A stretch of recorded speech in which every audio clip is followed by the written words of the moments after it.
umat yang rendah hati. Di antaramu akan kubiarkan hidup suatu umat yang rendah hati dan lemah, dan mereka akan mencari perlindungan pada nama Tuhan. Zefanya 3 ayat 12. Sahabat Iktus, karakter rendah hati menjadi hal yang sangat langka. Dunia hari ini justru mendorong kita untuk menonjolkan diri dan mengandalkan kekuatan materi demi mendapat pengakuan.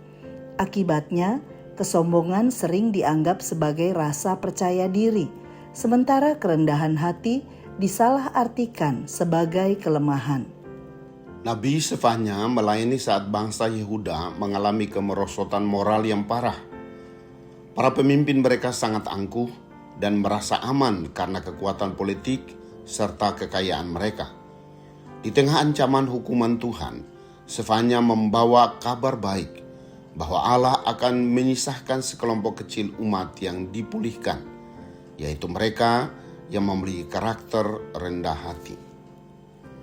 Pertama, yang mencari perlindungan dalam nama Tuhan. Kata berlindung berarti berserah total, seperti domba yang mendekat kepada gembalanya. Umat yang rendah hati sadar bahwa mereka tidak berdaya tanpa Allah. Mereka berhenti mengandalkan kekayaan atau kekuatan manusia, lalu menaruh seluruh rasa aman hidupnya hanya di dalam otoritas nama Tuhan yang kudus. Kedua, yang tidak melakukan kelaliman. Kata kelaliman berarti kecurangan moral dan ketidakadilan terhadap sesama. Karakter rendah hati tidak hanya terlihat saat beribadah, tetapi juga dalam tindakan nyata. Umat yang tunduk kepada Allah pasti menolak hidup memanipulasi orang lain. Mereka menjaga integritas hidup karena sadar akan kehadiran Allah sebagai Hakim Agung.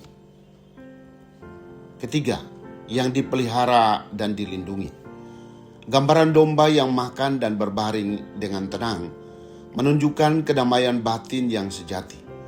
Ketenangan ini bukan karena situasi dunia aman, melainkan karena kehadiran Allah sebagai gembala. Umat yang rendah hati tidak lagi cemas karena mereka percaya penuh pada jaminan pemeliharaan dan perlindungan ilahi. Sahabat Iktus yang dikasihi Tuhan, saat krisis melanda, apakah aku langsung mencari Tuhan atau justru sibuk mencari kekuatan lain? Apakah aku masih suka berbuat curang dan memanfaatkan orang lain demi keuntungan diri sendiri?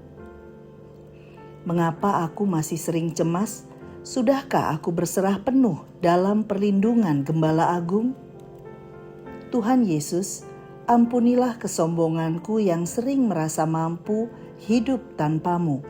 Ubahlah hatiku agar menjadi pribadi yang rendah hati dan selalu mengandalkan-Mu. Jauhkanlah aku dari sikap curang dan lalim terhadap sesamaku. Berikanlah aku kedamaian sejati, agar aku dapat hidup dengan tenang dan berserah penuh di bawah pengasuhan-Mu, Gembalaku yang baik. Amin. Berhenti membesarkan ego sendiri agar Tuhan yang menjadi besar di dalam hidupmu.